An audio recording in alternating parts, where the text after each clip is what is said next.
Okay guys, turo ko lang sa mga baguhan kung paano mag-trade. Pagka naka-sign up na po kayo sa ating bit.ly/octatradex tapos nakapag-verified na po kayo dito po sa ating signal, dito po sa DMC Tradex app natin. Ito po siya. Dito nyo po titignan yung signal. Halimbawa, ang signal is kung ano, depende kung anong oras ko kayo nagtitrade. Pero kadalasan mag-trade kayo ng alas 9 ng umaga and then hanggang madaling araw pwede na po yun. And then from Monday to Friday lang yung trading natin sa Forex. Ito po siya. Ayan, silipin nyo lang lagi yung signal natin dito po sa ating DMC Tradex. Sasabihin niya naman kung ano yung signal. Makikita nyo po dito. Ayan. Meron din siyang, kumbaga, confirmation dito sa baba. Okay? So, pag nakita nyo na, nasilip nyo na yung signal, balik kayo sa OctaFX. And then, pag lower than 2,500 or mababa yung inyong equity, less than 500 or nasa less than 2,500 yung inyong mga puhunan, dito lang kayo sa lot 0.01. Tapos tap nyo lang po yung sell or buy. Tapos pagka gusto nyo tignan yung order po ninyo, tap nyo po yung order. And then pwede nyo po i-close po dito. Mapapansin niyo meron akong mga floating dito na pula. Ibig sabihin, yan yung mga losses natin. Pero nakita nyo, hindi pa natin kino-close. Bakit hindi natin kino-close? Kasi malaki yung capital natin. So, kapag mababa ang capital mo at inabutan ka sa mga ganyang klase ng mga loss, automatic na lusaw ang pera mo. Kaya ina-advise natin sa ating mga katropa na dapat mas malaki-laki. So, kita nyo, weekend ngayon, naka-float lang siya. Hindi na lusaw yung capital natin dahil masyadong malaki. Okay? So, para malusaw niya yung capital natin, kailangan umabot pa siya doon sa 744, which is napaka-imposible.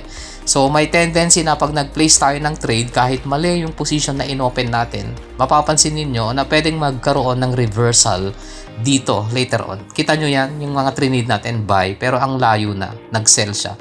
So, hindi pa tayo talo sa part na yan dahil hanggat hindi natin kino-close yung trade, nandun lang siya. So, hintayin lang natin ulit na umakyat yan. And then, dito sa order, kapag nag-green lahat yan, saka lang natin i-close.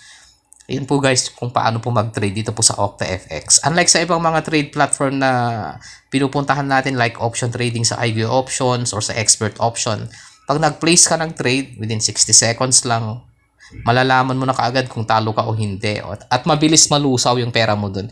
Pero sa OctaFX Trading, meron tayong signal, tapos naka-float lang yung inyong mga losses.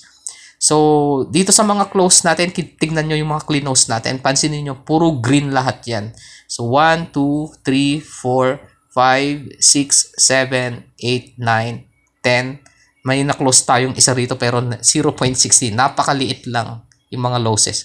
Kung ikukumpara niya dito sa mga gain natin na 3.50, 13.60, 3.78, 10.30, 40.80, ang laki niyan. 12, tapos 39. Mapapansin nyo, out of 11 trades, isa lang yung close natin, ang liit pa. So, ganyan kaganda yung trading natin kapag halimbawa medyo mataas-taas yung puhunan mo. Ito yung hindi naiintindihan ng ibang mga trader kasi gusto nilang pumasok sa trading na 600 lang ang inilalaban. So, ang hirap. So, basahin ko to guys. Meron akong babasahin sa inyo. Isang sample conversation natin sa isang katropa natin na pwede daw bang mag-trade kahit $10 or kahit 600. Ito po yung sagot natin. Ayan. So, kayo po bahala kung ilan po yung top up nyo, but we advise po na kung papasok ka sa trading at least 5,000. So, mahirap iasa sa swerte ang trading. Napakabilis ma-liquidate ang equity kung sobrang baba ang inilalaban. If you are serious on becoming a real trader, maglaro po kayo ng at least conservative entries. Sayang lang po kasi ang pera nyo, iisang trade lang ang position nyo. Doon kasi guys sa mga puhunan na 600, baka isang 0.01 lang yung mabili ninyo, wala na. Trading with a larger equity will boost your winning chances. Kapag sobrang baba ng capital trade nyo, ang volume lots lang na nabibili nyo dyan ay nasa 0.01. Hindi na kayo nakakapag-martingale niyan. What if biglang hindi pumabor sa inyo yung market? Tuloy-tuloy nang nasunog yung pera nyo. Ayan. So what if hindi pumabor sa inyo ang market? Hindi nyo na maa-apple ang sunog sa account nyo pag ganun. With the trade capital na 5,000, kahit bumagsak ang equity nyo at kahit paabutin natin ng 3 days ang open position, no? Ang open position nyo, may chance na magkaroon ng reversal. You will not close your open trade hanggang walang profit. Ayan. Baka kasi sa lower equity or low capital, masayang lang ang puhunan nyo. Napaka-volatile ng forex market. Okay, in-explain natin dito. Pinakita ko naman dito sa account natin, sinampol ko na. Kita nyo yung OctaFX account natin dito sa order natin. Loss na ba tayo dito guys sa order na yan? Mag-trade tayo ng buy dito pero bumagsak yung market. Natalo ba tayo? Hindi. Matatalo ka lang dyan kapag cleanos mo na dito sa pending or dito sa market. Ayan. Since weekend ngayon, itutuloy natin yan sa Lunes. Tignan natin kung aakyat yan. So, hintayin natin maging berde yan. Ganun lang yung rules yan. Hintayin yung mag-green bago nyo i-close. Okay? So, para makita nyo yung mga open position, pag nag-place kayo ng trade, kapag mababa ang inyong capital, nagsimula lang kayo sa 0.01. And then, para makita nyo yung mga positions po ninyo, itap nyo lang po yung order. Ayan. Makikita nyo dito yung mga open positions nyo. Pwede nyo i-close yan pag nag-green na siya. Pag green, ibig sabihin, profitable na ho kayo. Depende kung gaano kalaki yung gusto nyong kitahin. So, sa tingin nyo, nakukulangan kayo or maliit pa yung kita nyo, huwag nyo munang i-close. Kung sa tingin nyo, tataas pa yung trend.